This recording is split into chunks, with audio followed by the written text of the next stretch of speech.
Hi friends, நம்ம பார்க்கக்கூடிய topic பார்த்திங்கனாக்கா எலக்ட்ரிக்கல் மிஷின்ஸ். எலக்ட்ரிக்கல் மிஷின்ஸ்னால் முதல்ல என்னென்னு பார்த்துருவோம். எலக்ட்ரிக்கல் மிஷின்ஸ்னால் ஒன்றும் கிடையாது, it's a device, it's converts one form of energy to another form of energy. அதாவது ஏதோ ஒரு ஃபார்ம் ஆஃப் எனர்ஜியை வந்து அனதர் ஃபார்ம் ஆஃப் எனர்ஜியாக மாற்றுறது தான் எலக்ட்ரிக்கல் மிஷின்ஸ்னு சொல்கிறாங்க. எக்ஸாம்பிள் பார்த்திங்கனாக்கா, இப்போ ஃபார் எக்ஸாம்பிள் எலக்ட்ரிக்கல் எனர்ஜி இன்புட்டாக கொடுக்குறோம் அப்படின்னாக்கா அது மெக்கானிக்கல் எனர்ஜியாக மாற்றி அவுட்புட் நமக்கு கிடைக்கும்.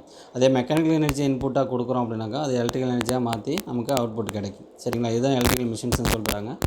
இந்த எலக்ட்ரிக்கல் மிஷின்ஸ் நம்ம எப்படி கிளாஸிஃபை பண்ணுறோம், இல்லை எப்படி அதோடய டைப்ஸை வந்து நம்ம பிரிக்கிறோம் அப்படின்னு பார்த்தோம் அப்படின்னாக்கா அதில் உள்ள ரொட்டேட்டிங் பார்ட்ஸை பொறுத்து.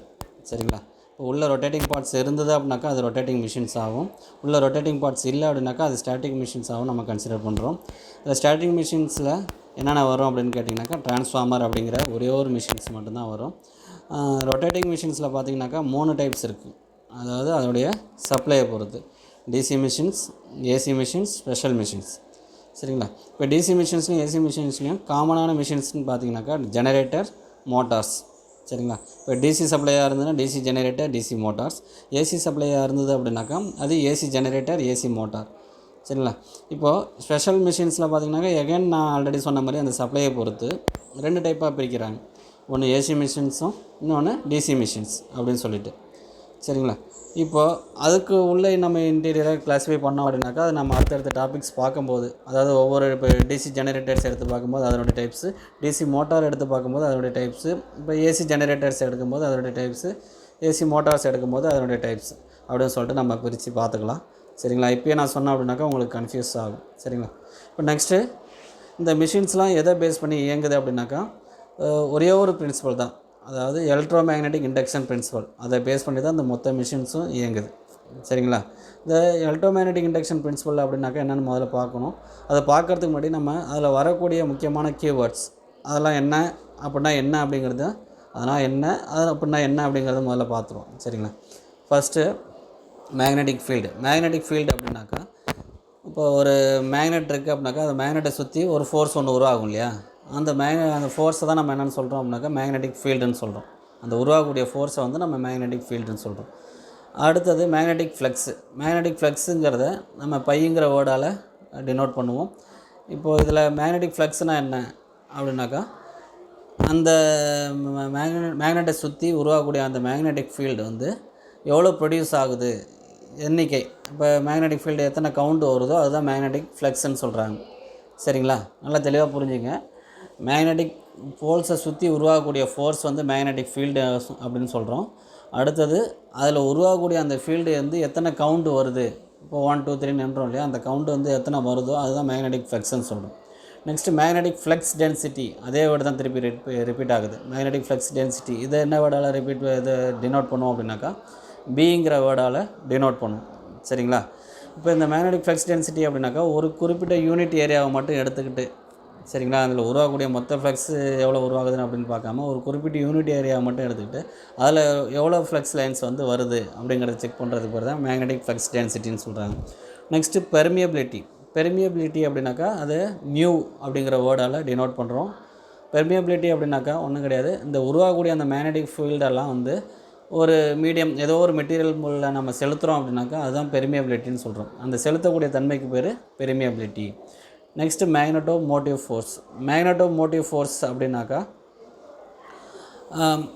இப்போ நான் சொன்னேன் இல்லையா, அந்த மேக்னெட்டிக் போலை சுற்றி மேக்னெட்டிக் ஃபீல்டு உருவாகுது அப்படின்னு சொல்லிட்டு சொல்கிறோம் இல்லையா, அந்த உருவாகத்துக்கு தேவையான ஃபோர்ஸை உண்டாக்குறது தான் என்ன அப்படின்னாக்கா மேக்னட்டோ மோட்டிவ் ஃபோர்ஸ்னு சொல்கிறாங்க. நெக்ஸ்ட்டு ரிலக்டன்ஸ் அப்படின்னாக்கா அந்த உருவாகக்கூடிய அந்த மேக்னெட்டிக் ஃபீல்டை வந்து ஒரு இது வந்து அப்போஸ் பண்ணும். சரிங்களா, அப்போஸ் பண்ணாக்கா எதிர்க்கும். இந்த மேக்னெட்டிக் ஃபீல்டை உருவாகக்கூடியதை எதிர்க்கக்கூடிய தன்மை தான் என்ன அப்படின்னாக்கா ரிலக்டன்ஸ்னு சொல்கிறாங்க. சரிங்களா, இந்த மேக்னெட்டிக் ஃபீல்டு ஸ்ட்ரென்த் அப்படின்னாக்கா ஒரு யூனிட் லென்த்தை எடுத்துக்கிட்டு அதில் வந்து எவ்வளோ ஃபோர்ஸ் வந்து உருவாகுதோ அதுதான் என்னது மேக்னெட்டிக் ஃபீல்டு ஸ்ட்ரென்த்து, இல்லை மேக்னடைசிங் ஃபோர்ஸு. சரிங்களா, இல்லை மேக்னெட்டிக் ஃபீல்டு ஸ்ட்ரென்த்து அது மாதிரி சொல்லிட்டு அதோடய நேம்ஸ் வந்து நம்ம பிரிக்கிறோம்.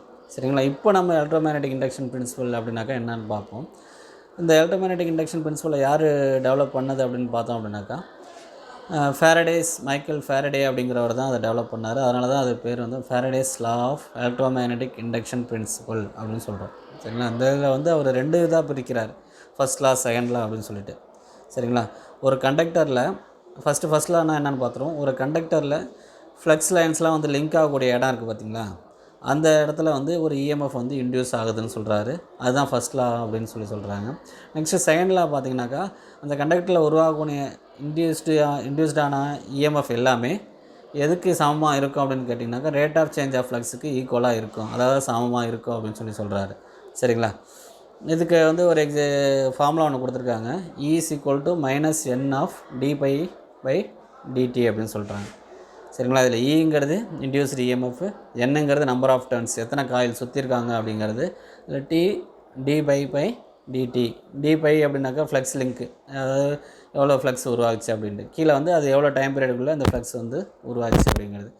நெக்ஸ்ட்டு முக்கியமானது என்ன பார்த்திங்கனாக்கா, லென்ஸ்லாம் என்ன அப்படின்னாக்கா, இதில் நம்ம ஆல்ரெடி சொன்னோம் இல்லையா, இஎம்எஃப் வந்து இன்டியூஸ் ஆகுது அப்படின்னு சொல்லிட்டு, அந்த இன்டியூஸ்டான இஎம்எஃப் வந்து க்ளோஸ் ஆகி ஒரு க்ளோஸ்டு சர்க்யூட் உருவானதுக்கப்புறம் கரண்ட் ப்ரொடியூஸ் ஆகும். சரிங்களா. க்ளோஸ்டு சர்க்யூட் உருவானதுக்கப்புறம் ஒரு கரண்ட் ப்ரொடியூஸ் ஆகும். அந்த கரண்ட் வந்து எந்த டைரெக்ஷனில் வந்து அது ஃப்ளோ ஆகுது போகுது அப்படிங்கிறது தெரிஞ்சுக்கிறதுக்கு நம்ம லென்ஸ் லாவை பயன்படுத்துகிறோம். சரிங்களா. நெக்ஸ்ட்டு நம்ம பார்க்கக்கூடியது Fleming's right hand rule. Fleming's right hand ரூலில் பார்த்திங்க அப்படின்னாக்கா,